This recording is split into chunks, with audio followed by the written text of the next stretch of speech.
Direction la Côte d'Ivoire, en plus de la désobéissance civile, le boycott des produits français est envisagé par l'opposition en Côte d'Ivoire.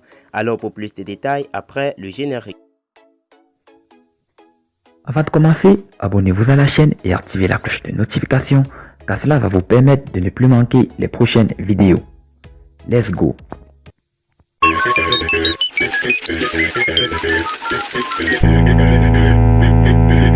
L'opposition ivoirienne est loin de vouloir digérer le soutien du président de la France, ancienne puissance coloniale au troisième mandat du président Alassane Ouattara. En guise de représailles, en plus du mot d'ordre de désobéissance civile qui est toujours maintenu, le boycott des produits français est désormais envisagé. À l'issue d'une élection fortement contestée qui a entraîné des violences à travers le pays, le président français Emmanuel Macron a félicité le 15 novembre dernier Alassane Ouattara pour sa réélection à la tête de la Côte d'Ivoire dans une lettre datée du 11 novembre dont l'authenticité a été apparemment discutée. Un geste que la coalition de l'opposition ivoirienne est loin de vouloir lui pardonner.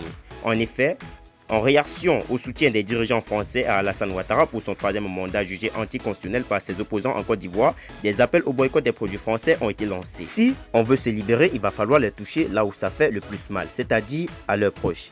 Si tu as une puce orange, va chez Move ou MTN, pareil pour l'essence avec Total, a lancé Nathalie Yam, une militante panafricaine proche de l'ancien président de l'Assemblée nationale Mamadou Koulibaly. Aujourd'hui, nous devons abattre une fois pour toutes ces tigres qui nous exploitent à nos dépens. A-t-elle insisté, invitant ses partisans à faire leur part dans une vidéo publiée ce mercredi sur la page Facebook officielle de Leader. Un appel au boycott des produits français qui a rejoint son célèbre discours de Sochi.